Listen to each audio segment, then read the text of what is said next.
Alors, le loup de Wall Street, t'as retenu quoi? Oh c'était cool.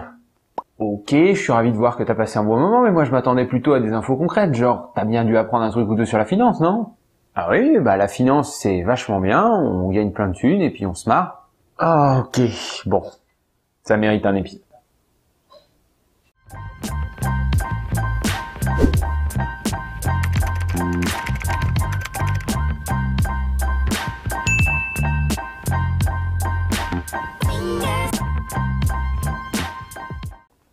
Alors, si on veut relier le film... Attends, spoiler ou pas spoiler? Oui, spoiler, mais de toute façon, t'as vu le film, non? Oui, non, mais c'est juste pour être sûr, parce qu'on sait jamais, des fois que... Mais vas-y, continue. Ok, donc je disais, si on veut relier le film à la réalité, il y a à mon avis deux trucs importants à retenir. Wall Street égale cocaïne plus argent facile. C'est vrai que Wall Street a connu quelques belles années. Même encore aujourd'hui, certains financiers savent faire la fête. Ceci étant, la tendance à l'excès a quand même largement diminué. Et puis en plus de ça, il faut bien se rendre compte que le loup de Wall Street décrit une situation qui est déjà extrême pour son époque. Bref, en ce qui concerne les deux trucs à retenir, je pensais plutôt à Pourquoi être broker c'est cool par Matthew McConaughey et le Pump and Dump. Le Pump and Dump. Rien à voir, mais on va y revenir. Première partie du film, Jordan Belfort, alias Leonardo DiCaprio, est un jeune stockbroker, donc courtier action, plein d'entrain qui apprend son métier. Son boss, Matt, est un broker expérimenté. Ce qui nous amène à la scène suivante. Comment?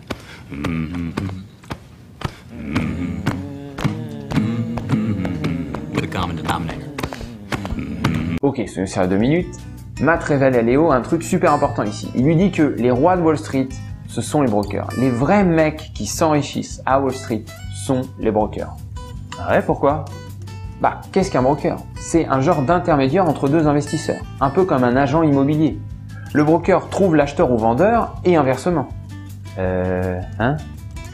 Tu es broker, un client t'appelle, il veut vendre une grosse quantité d'actions. Ton rôle, ça va être de trouver l'acheteur de ces actions. Pourquoi pas directement vendre les actions sur les marchés financiers? D'abord parce qu'à l'époque, le seul moyen d'accéder aux marchés financiers, c'est de passer par les brokers. Mais même sans parler de ça, un broker a plein d'avantages. Par exemple, un ordre important de vente sur les marchés financiers peut créer une petite panique.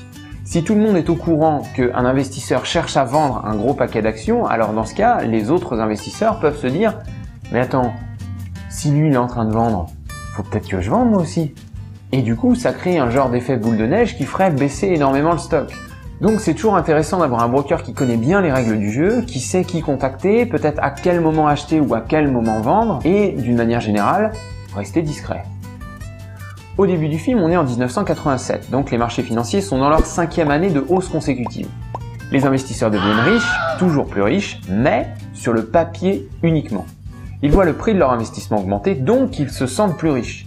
Mais ils ne seront en réalité plus riches qu'une fois qu'ils auront vendu leurs actions, chose qu'ils ne font pas. Parce que si les marchés continuent de monter et qu'ils ont vendu trop tôt, oh my god, tout cet argent qu'ils auraient pu gagner. En plus d'être un intermédiaire pour avoir accès au marché financier, un stockbroker, c'est aussi un conseiller, particulièrement à cette époque-là. Il est censé pouvoir fournir des informations sur ce qui se passe sur les marchés et d'une manière générale surveiller tout ce qui peut sembler pertinent pour ses clients. Là pour le coup je suis pas sûr que Matt soit du même avec toi, il a plutôt l'air de dire que de toute façon, peu importe ce que fait le marché, il s'en fout. Le rôle du broker, c'est d'aider son client à réaliser une transaction sur les marchés financiers. Donc il peut y avoir une partie conseil. Effectivement, Matt dans le film est complètement blasé et il dit à Léo que de toute façon, personne ne sait si les marchés vont partir à la hausse ou à la baisse. Ce qui n'est pas nécessairement faux, mais qui ne veut pas dire non plus que certains brokers ne sont pas prêts à essayer de fournir de vraies informations qui sont utiles pour leurs clients. Mais ce que Matt cherche vraiment à dire à Léo, c'est que pour un broker, peu importe que le marché monte ou baisse. Pour eux, tout ce qui compte, c'est la commission qui va avec chaque transaction. Du vrai argent. Waouh, je t'arrête encore, mais Léo se fait virer à cause d'un krach boursier, si je me souviens bien, le Black Monday. Donc du coup, le coût du broker pas impacté par le mouvement des marchés, ça tient pas, non? Certes. Mais comme tu l'as dit, le Black Monday, c'est un krach boursier, une situation complètement extrême. Puisque beaucoup d'investisseurs sont ruinés, et bien du coup, il y a moins de transactions sur les marchés financiers, et donc, il y a besoin de moins de brokers pour exécuter ces transactions. Donc Léo est viré et d'ailleurs sa boîte fait faillite. Mais si on considère une situation plus normale, eh bien les brokers gagnent de l'argent dans la hausse comme dans la baisse. Ce qui fait d'eux les vrais rois de Wall Street. Je veux être broker. Je corrige, ce qui faisait d'eux les vrais rois de Wall Street. En finance aujourd'hui, les intermédiaires ont la vie très dure et d'une manière générale, ils ont tendance à être remplacés par des ordinateurs.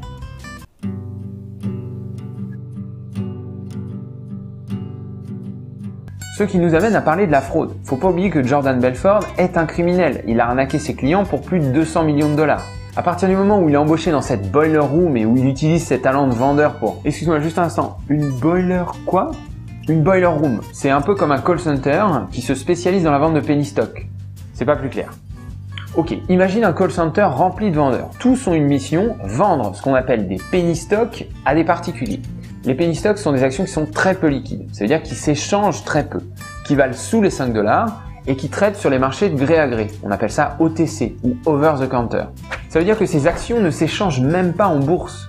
Donc les informations disponibles sur les entreprises liées à ces actions sont très limitées. Parce qu'elles sont illiquides et peu chères, ces penny stocks ont tendance à avoir des variations de prix très importantes. On dit que ce sont des actions volatiles. Par exemple, une action pourrait passer de 50 centimes à 1 $ en un jour. Ah, c'est marrant, là je suis pas impressionné. Bah, c'est un move de 100%. Ton investissement vient d'être multiplié par 2 en une seule journée. Ah ok. Mais pourquoi c'est illégal de vendre des penny stocks?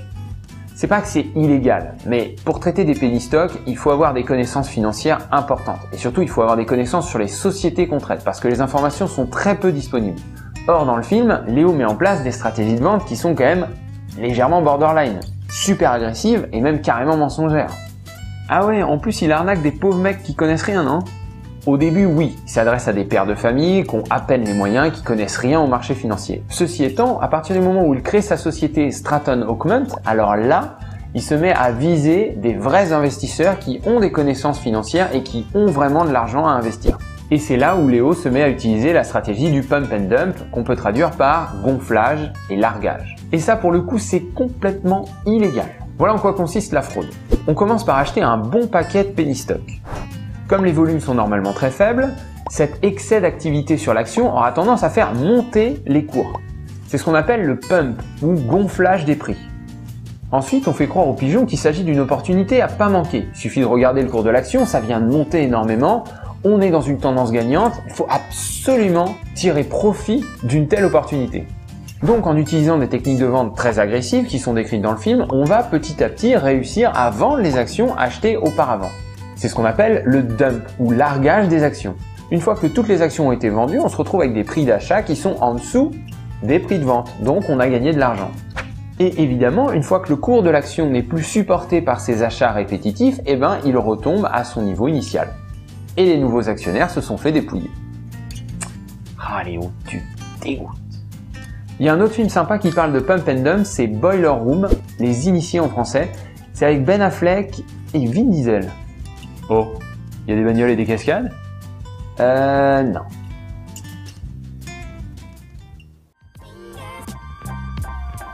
Merci à tous d'avoir regardé la vidéo. Comme à chaque fois, vos questions et vos commentaires sont tout à fait appréciés. N'hésitez pas à vous abonner à la chaîne, à me suivre sur Twitter ou sur Facebook. Quant à moi, je vous dis à bientôt pour un prochain épisode.